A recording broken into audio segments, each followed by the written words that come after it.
Assalamualaikum warahmatullahi wabarakatuh. Hai anak-anak, gimana kabarnya hari ini? Apakah tetap semangat untuk mengikuti pembelajaran daring dari rumah? Tentunya Ibu harap kalian tetap semangat mengikuti pembelajaran dari rumah, karena anak-anak Indonesia itu anak-anak yang kuat, anak-anak yang pintar, dan anak-anak yang rajin.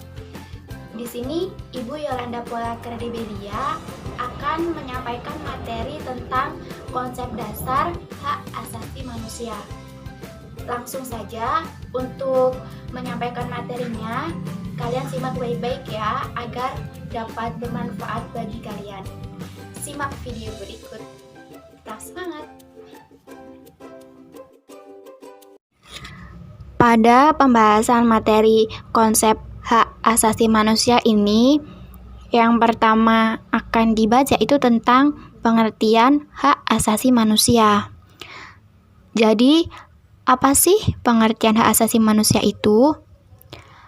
Hak asasi manusia merupakan hak yang melekat pada diri manusia sejak awal manusia itu dilahirkan, dan itu berlaku seumur hidup dan tidak dapat diganggu-gugat oleh siapapun. Kemudian, hak asasi manusia itu berlaku secara universal. Dan dasar hak asasi manusia itu tertuang dalam Deklarasi Kemerdekaan Amerika Serikat dan tercantum dalam Undang-Undang Dasar 1945 Republik Indonesia. Selanjutnya, hak asasi manusia di Indonesia itu sendiri bersumber dan bermuara pada Pancasila, yang artinya hak asasi manusia itu mendapat jaminan kuat dari falsafah bangsa, yakni Pancasila. Dan di Indonesia, secara garis besar, hak asasi manusia itu dapat dibedakan menjadi 6. Yang pertama, itu ada hak asasi pribadi atau biasa disebut dengan personal right. Jadi, hak ini itu berhubungan dengan kehidupan pribadi manusia. Dapat diambil contohnya yaitu seperti hak kebebasan untuk bergerak, hak kebebasan untuk berpendapat, dan hak kebebasan untuk memeluk dan memilih agama. Yang kedua, itu ada hak asasi politik atau biasa disebut dengan political right. Tentu saja, hak ini itu berhubungan dengan kehidupan politik.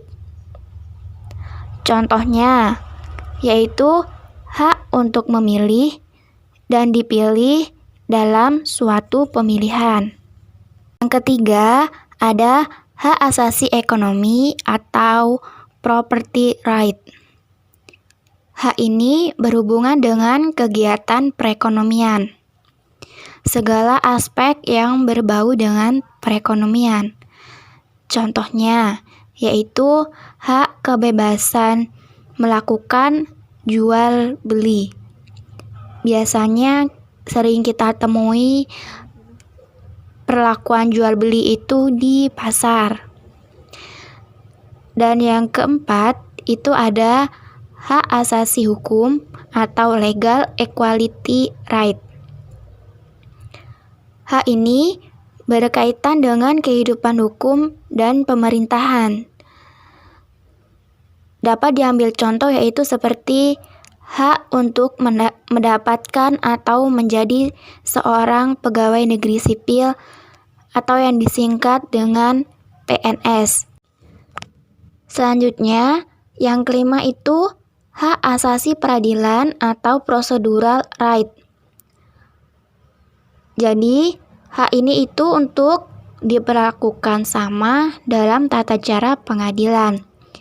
Jadi, seluruh warga negara Republik Indonesia itu diperlakukan sama dalam tata cara pengadilan, tidak dibeda-bedakan.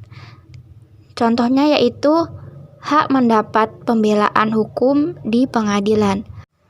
Selanjutnya, yang keenam itu ada hak asasi sosial budaya. Jadi, hak ini itu berhubungan dengan kehidupan masyarakat. Dapat diambil contoh, itu seperti hak kebebasan menentukan, hak kebebasan memilih, dan hak mendapatkan pendidikan. Selanjutnya yaitu tentang undang-undang yang mengatur hak asasi manusia itu sendiri di Indonesia. Seperti hak untuk hidup yang diatur dalam pasal 4, hak untuk berkeluarga yang diatur pada pasal 10, hak wanita yang diatur pada pasal 45 sampai 51, hak anak yang diatur pada pasal 52 sampai 66, dan hak rasa aman yang diatur dalam pasal 28 sampai pasal 35. Selanjutnya yaitu contoh pelanggaran hak asasi manusia di Indonesia. Yang pertama, itu ada peristiwa Trisakti dan Semanggi pada tahun 1998. Jadi, peristiwa ini tuh terjadi pada masa Orde Baru pada 13 Mei sampai 15 Mei. Pada waktu itu, pada peristiwa tersebut itu, kerusuhan itu terjadi cukup besar dan hampir terjadi di seluruh Indonesia, di seluruh tanah air. Awal kerusuhan itu kemungkinan itu dipicu oleh tidak kepuasan masyarakat terhadap krisis finansial dan ekonomi yang sedang melanda Asia, atau biasa yang sering dikenal itu dengan nama krisis moneter. Jadi di tengah-tengah krisis itu, ketegangan masyarakat itu tambah memuncak, tambah menjadi-jadi, tambah berapi-api dikala 4 mahasiswa Trisakti itu ditemukan tewas pada tanggal 12 Mei 1998. Jadi tewasnya itu dikarenakan pada saat melakukan unjuk rasa. Contoh pelanggaran hak asasi manusia di Indonesia yang kedua yaitu kasus Marsinah yang terjadi pada tahun 1993. Dan kasus tersebut juga terjadi pada zaman Orde Baru. Marsinah itu sendiri merupakan seorang buruh pabrik yang tinggal di daerah Jawa Timur. Dan beliau juga merupakan seorang aktivis yang cukup terkenal pada zaman Orde Baru. Peristiwa tersebut terjadi menurut sejarah itu dipicu karena pada saat Gubernur Jawa Timur mengeluarkan surat edaran. Surat edaran tersebut berisi agar perusahaan di Jawa Timur menaikkan upah buruh. Tetapi setelah adanya surat edaran dari gubernur tersebut tentang kenaikan upah buruh, di tempat Marsinah bekerja itu atau di PT yang Marsinah bekerja itu tidak setuju dan menolak adanya keputusan tentang kenaikan upah buruh. Sehingga hal tersebut itu memicu Marsinah dan rekan-rekan kerjanya itu melakukan mogok kerja dan serta mereka melakukan demonstrasi. Setelah melakukan demonstrasi, Marsinah dan rekan-rekannya itu hilang, dinyatakan hilang. Dan beberapa hari kemudian itu, Marsinah ditemukan sudah tidak bernyawa atau sudah dalam kondisi tewas. Contoh pelanggaran hak asasi manusia di Indonesia Yang ketiga itu ada peristiwa pembunuhan massal pada tahun 1965. Jadi peristiwa tersebut sering sekali terdengar oleh kita, atau malah yang sering diketahui itu dengan sebutan peristiwa berdarah G30 SPKI atau Gerakan 30 September Partai Komunis Indonesia.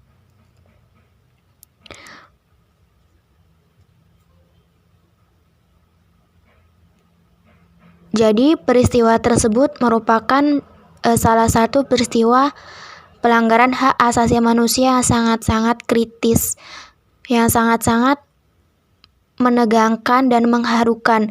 Betapa pada saat itu hak asasi manusia itu sudah tidak berarti, sudah tidak dapat dilaksanakan dengan baik di bumi kita, di bumi Indonesia.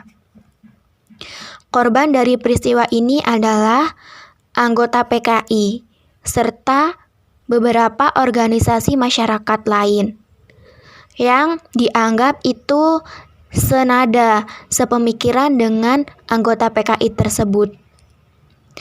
Bahkan masyarakat sipil yang tidak sengaja pun dibunuh karena dianggap sebagai anggota PKI. Demikianlah pemaparan materi yang dapat saya sampaikan dan semoga dapat bermanfaat bagi kalian. Saya akhiri, wassalamualaikum warahmatullahi wabarakatuh, dan tetap semangat, sampai jumpa.